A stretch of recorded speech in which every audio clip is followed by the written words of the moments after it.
Olá, sétimo ano, bom dia! Hoje, na nossa aula de ciências, nós vamos falar sobre os órgãos vegetativos das plantas. E eu vou dividir essa aula em duas, porque são muitos órgãos e muitos detalhes, então ficaria muito grande o vídeo. Então a gente vai fazer órgãos vegetativos das plantas, parte 1. Então vamos lá, sem mais delongas, vamos começar a falar então sobre a raiz, tá? A raiz é o órgão da planta que tem a função de fixar a planta no solo. Imagine uma árvore sem raízes, né? Era só você puxar assim e ela ia sair, né? E retirar água e sais minerais do solo para essa planta. A raiz típica apresenta 4 regiões: a das ramificações, a pilífera, a lisa e a de reprodução celular, conforme vocês vão ver aqui, ó. Zona de ramificação, zona pilosa, zona de crescimento e a coifa, que vai fixar então essa raiz aí ao solo. Tipos de raízes. Há vários tipos de raízes e são classificadas a partir de 2 características: forma e função. Quanto à forma, uma raiz pode ser perpendicular, axial ou fasciculada.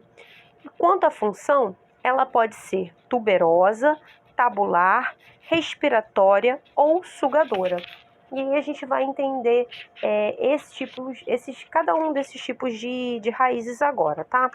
Então, raiz perpendicular ou axial. Esse tipo de raiz cresce perpendicularmente ao solo, tá?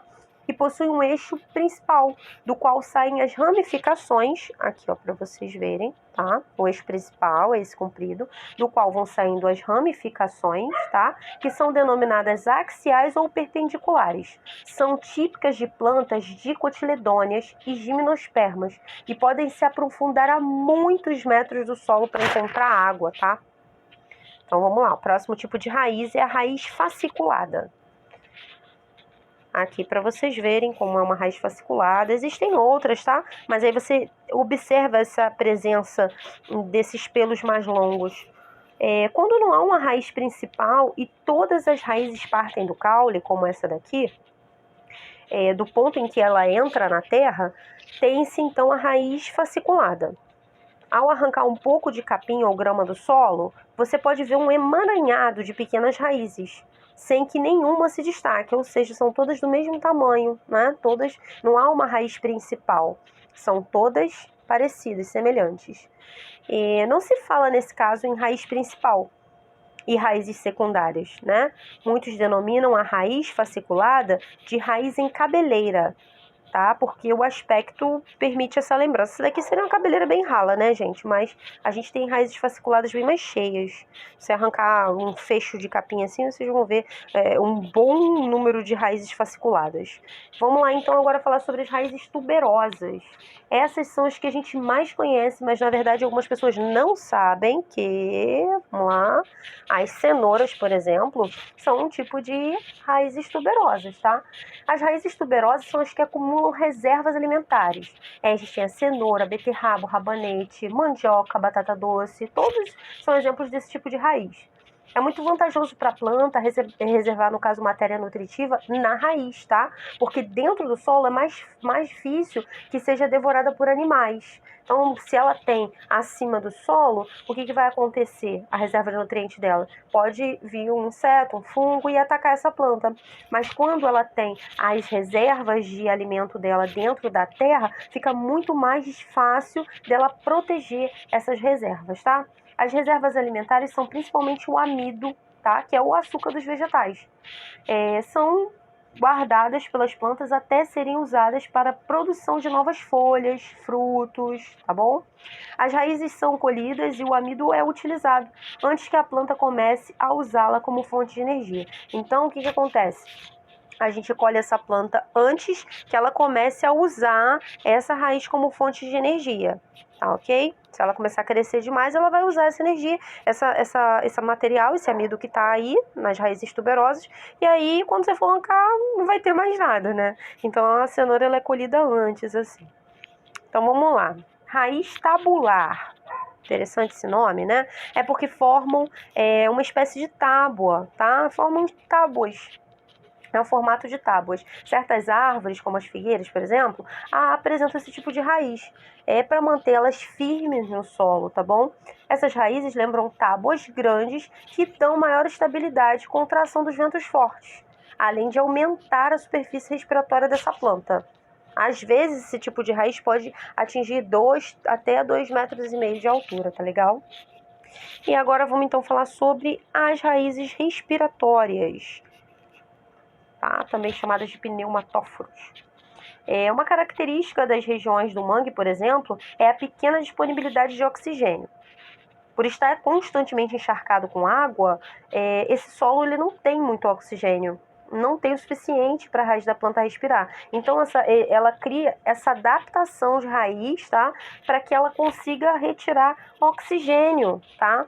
Então, a gente chama também de pneumatóforo por isso, porque é como se fossem pequenos pulmões que a planta gerou ali para retirar oxigênio que falta dentro do solo, tá? A gente vê isso também se você tiver uma planta que ela tiver no concreto, tem só aquele círculozinho ali, aí ela tá plantada, círculo de terra, ao redor tudo é concreto. Começa a estourar o concreto, daqui a pouco você começa a ver vários pneumatóforos desses, porque ela não tá conseguindo oxigênio suficiente, né, porque o solo é vedado, e aí ela vai formar essa adaptação para conseguir oxigênio suficiente. E então, por fim, vamos falar então da raiz sugadora. As raízes sugadoras, elas fazem parte das plantas parasitas, tá? Funcionam como tipo um cipó, que ela emaranha em outra planta e aí ela vai tirar nutrientes dessa outra planta, tá? Então, ela possui uma raiz sugadora, que também é denominada austório, e essa raiz vai até os vasos condutores da planta que ela vai atacar e de lá ela vai tirar água e alimentos. Terrível, né? Mas existe planta parasita. Agora vamos falar do caule e as funções do caule, tá bom? Como a gente falou, a raiz é responsável pela fixação da planta no solo, ela absorve água e sais minerais, né? A água com sais minerais dissolvidos na raiz constitui a seiva bruta da planta. O caule, que fica entre a raiz e as folhas, é responsável pela condução dessa seiva pelos vasos condutores, que são denominados vasos lenhosos. Normalmente, os vasos lenhosos são tubos muito finos localizados próximos da região central do caule. O caule também possui vasos condutores que transportam o material produzido principalmente nas folhas para a raiz, tá? Ele faz também a condução inversa. Ele tanto leva de baixo para cima quanto ele traz de cima para baixo quando é necessário. Os vasos que conduzem a seiva elaborada são denominados vasos liberianos e ficam mais próximos da casca da planta. Aí, outra função do caule também é sustentar a planta. Para executar essa função, o caule possui nos vasos lenhosos uma grande quantidade de lignina, a principal substância que fornece resistência ao caule. A madeira que nós utilizamos das plantas possui cerca de 30% de lignina. Então, vamos falar um pouquinho sobre as regiões do caule. Deixa eu ver se a gente não está estourando o tempo. Não, dá tempo da gente falar ainda. As regiões do caule. O caule, assim como a raiz, ele possui regiões onde há intensa reprodução celular, tá? Ou seja, é uma área de constante renovação de células. Essas regiões são denominadas gemas ou brotos. Na ponta do caule, localiza-se uma gema apical. Essa gema promove o crescimento do caule em altura, tá? Então, a gema apical vai fazer com que esse caule cresça, né, na vertical, em altura. Há também gemas laterais para o crescimento de ramificações, ou seja, para gerar os galhos, né, que vão se ramificar. E também dos brotos florais. Agora vamos falar um pouquinho sobre os tipos de caule. Quase encerrando aí, gente. A maioria dos caules cresce acima da superfície da terra, né? Sendo por isso a gente denomina eles, caules aéreos. Os caules que se desenvolvem dentro do solo são denominados subterrâneos, tá? Então já são 2 tipos de caule, aéreo ou subterrâneo. Foi para dentro, ele é subterrâneo. O que é para fora do solo é aéreo. Os caules aéreos podem ser de vários tipos: tronco, estipe, como, haste, estolho, cladódio, tá? E aí a gente vai falar um pouquinho sobre cada um bem rápido. Tronco. Caule das árvores em geral possui uma base mais grossa que vai se afinando e apresenta ramificações, principalmente no ápice, que é a parte superior. É muito comum nas dicotiledôneas e nas gimnospermas. Estipe é típico das palmeiras e dos coqueiros. Geralmente não tem ramificação. Você vê que, por exemplo, você encontra isso no bambu, por exemplo, não tem ramificação, né? É comprido e vai até em cima. Colmo é um caule que não apresenta ramificações também, mas tem nós e entre nós, como o coco, o bambu, ele no caso ele apresenta o colmo, tá? Mas esse tipo também é comprido assim, como a palmeira. Você vai ver nó na palmeira também. Haste é um tipo de caule tenro e verde, ou seja, ele é mais fininho um pouco, normalmente encontrado em plantas herbáceas, como a roseira, a couve, o pimentão, a berinjela, a ruda, entre outros aí. E o estolho é o caule que cresce paralelamente ao solo e possui gemas de espaço em espaço. Essas gemas podem formar raízes e folhas, dando origem a novas plantas, tá? Como a gente vai ter, então, um exemplo, o morangueiro.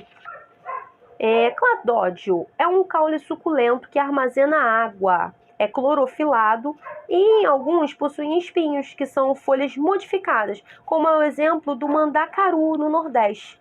Entre outros caules subterrâneos, a gente pode destacar os bulbos, os tubérculos e os rizomas.